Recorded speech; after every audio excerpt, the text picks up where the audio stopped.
ഇന്ന് തന്നെ ഡൗൺലോഡ് ചെയ്യൂ. കാണൂ നിങ്ങളുടെ ഫേവറേറ്റ് ഷോസ്. എന്റെ കയ്യിൽ നിന്ന് ഇനി നീ കാശ് വാങ്ങിയത് എനിക്കൊന്ന് കാണണം. ഇനി എന്റെ പുറകെ വന്നാലുണ്ടല്ലോ കത്തിച്ച് കളയും ഞാൻ. സുന്ദരി ചേച്ചി, ഞാൻ പറയുന്നൊന്ന് കേക്ക്. വെച്ചിട്ട് പോടി. ഇനി നമ്മൾ തമ്മിൽ കാണുന്നില്ല. അയ്യോ ചേച്ചി, സുന്ദരി ചേച്ചി.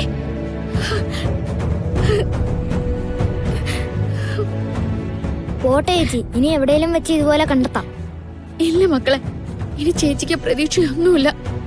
ചേച്ചിയുടെ അമ്മയുടെ ഓപ്പറേഷൻ നടത്തണ്ടേ? അതിനൊക്കെ മാർഗം ഉണ്ടാവും.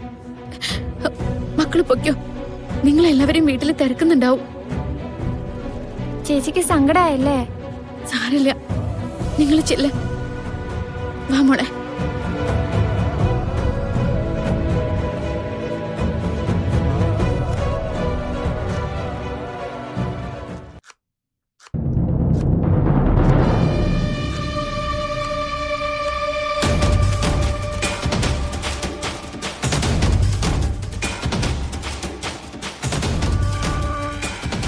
സുനന്ദ, ലഞ്ച് റെഡിയായോ? അയ്യോ ഇല്ല മാഡം, ജോലി നടക്കുന്നേ ഉള്ളൂ.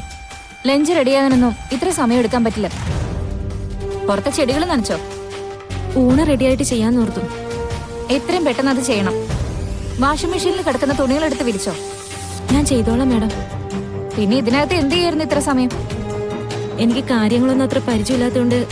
സുനന്ദ ജോലി പഠിക്കാൻ 5 വർഷം എടുത്താ 5 വർഷം ഇവിടെ ഉള്ളവർ കാത്തിരിക്കണോ? കൃത്യസമയത്ത് ലഞ്ച് റെഡിയാവണം. അതിനു മുമ്പ് ഗാർഡൻ നനയ്ക്കണം. വാഷിംഗ് മെഷീനിലുള്ള തുണികൾ മുഴുവൻ വിരിച്ചിടണം. പിന്നെ അയൺ ചെയ്യാനുണ്ട്. ഇതെന്താ? ഇത് മാഡത്തിന്റെ പെർഫ്യൂം വാങ്ങാനുള്ളതാ. സിറ്റിയിൽ പോണം. കടയുടെ പേരും അഡ്രസ്സൊക്കെ ഇതിനകത്തുണ്ട്. അവിടെ കൊടുത്താൽ മതി. പെട്ടെന്ന് വാങ്ങി വരണം. മാഡം, ഈ ജോലിയൊക്കെ ചെയ്തു തീർത്തിട്ട് പോയാൽ മതിയോ? നീ തിരിച്ചു വരുന്നവരെ മാഡം ഇവിടെ കാത്തിരിക്കണോ? നോക്ക്, പറയുന്ന ജോലികളൊക്കെ കൃത്യസമയത്ത് ചെയ്യാൻ പറ്റിയില്ലെങ്കിൽ 1 മാസത്തെ ശമ്പളം പോലും വാങ്ങാതെ ഇവിടുന്ന് പോവേണ്ടി വരും. നിനക്ക് മനസ്സിലായോ? എന്നാ പിടിക്ക്. എല്ലാം വേഗം വേണം.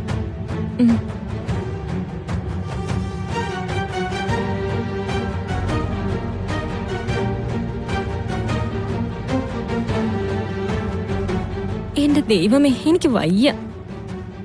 ഒരു നിവർത്തികേടുകൊണ്ട് വന്ന് കേറിയാല് ഇങ്ങനെയുണ്ടോ ഒരു പാടുപെടുത്തല്? ഞാനിതെല്ലാം കൂടി എന്ത് ചെയ്യാനാ? ഓ, ഗതിയില്ലാത്തവന്റെ ബുദ്ധിമുട്ട് ആർക്കും അറിയണ്ടല്ലോ.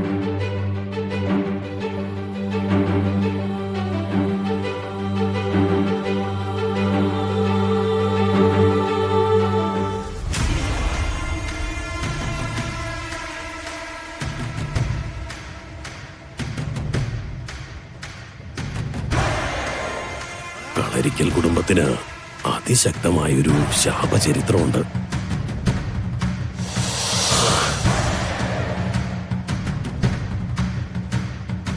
ആ കുടുംബത്തിലേക്ക് വിവാഹം കഴിച്ചയക്കുന്ന പെൺകുട്ടികൾ അധികകാലം ജീവിക്കില്ല. അവിടത്തെ ഒരു പുരുഷനും താൻ വിവാഹം ചെയ്ത ആദ്യ ഭാര്യയുമായി അധികം ജീവിച്ചിട്ടില്ല. മനസമാധാനം മുഴുവൻ നഷ്ടപ്പെട്ടു. ഈ വിവാഹം നടന്ന ഒരുപക്ഷെ അന്നായിരിക്കും ജീവിതത്തിലെ സന്തോഷങ്ങളെല്ലാം അവസാനിക്കുന്നത്. എനിക്കെന്റെ മോള് മാത്രമേ ഉള്ളൂ. അവള് വേദനിക്കുന്ന എനിക്ക് കാണാൻ പറ്റില്ല. ഞാനിത് മുടക്കും, എങ്ങനെയെങ്കിലും മുടക്കും.